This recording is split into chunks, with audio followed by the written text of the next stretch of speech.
Assalamualaikum warahmatullahi wabarakatuh. Bagaimana kabarnya anak-anak hari ini? Semoga selalu dalam keadaan baik ya. Hari ini kita akan belajar mengenai cerpen, yaitu cerita pendek.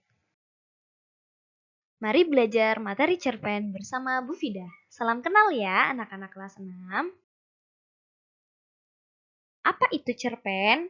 Mari kita mengenal cerpen bersama-sama. Cerpen berasal dari dua kata, yaitu cerita dan pendek. Kamus Besar Bahasa Indonesia atau KBBI, cerita berarti tuturan atau karangan tentang bagaimana terjadinya suatu hal, peristiwa, kejadian, dan sebagainya. Sedangkan pendek berarti ringkas atau singkat. Cerpen. Cerpen yang pertama ada pendek dan singkat. Cerpen adalah cerita singkat yang terdiri dari tidak lebih dari 10.000 kata. Jadi, jika kalian membuat cerpen, tidak boleh lebih dari 10.000 kata ya. Yang kedua, memiliki tema. Tema adalah gagasan atau makna dasar yang menopang sebuah karya atau karangan. Bisa juga disebut ide cerita. Yang ketiga, memiliki kejadian atau peristiwa. Cerpen harus memiliki peristiwa atau kejadian yang menarik perhatian pembaca atau pendengar. Ingat ya, kejadiannya harus menarik. 4. Memiliki alur. Alur adalah rangkaian peristiwa yang direka dan dijalin dengan saksama dan menggerakkan jalan cerita. Alur terbagi menjadi dua. Yang pertama ada alur maju dan yang kedua ada alur mundur. Yang kelima memiliki tokoh.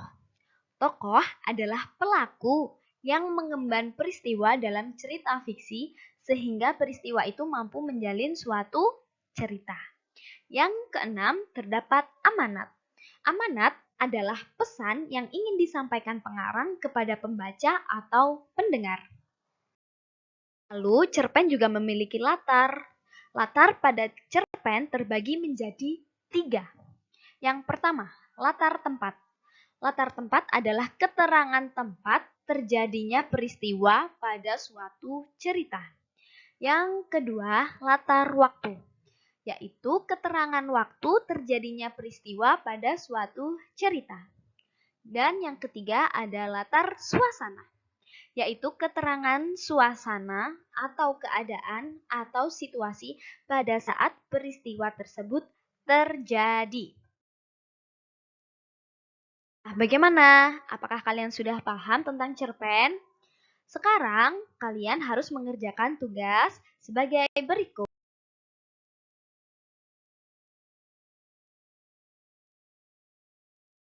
Nanti akan ada kuis di Zoom tentang cerpen yang sudah kalian baca. Dan juga kalian bisa menanyakan tentang materi cerpen yang belum kalian pahami di Zoom nanti ya. Dan yang kedua, setelah membaca, buatlah satu cerpen yang unsurnya lengkap meliputi tema. Temanya bebas ya, kalian boleh memilih tema apa saja. Lalu ada kejadian yang menarik, ketiga tokoh, keempat alur, kelima amanat, dan yang terakhir harus ada latar. Ingat, latar ada 3, yaitu latar waktu, yang kedua latar tempat, dan yang ketiga adalah latar suasana. Dan semoga sukses.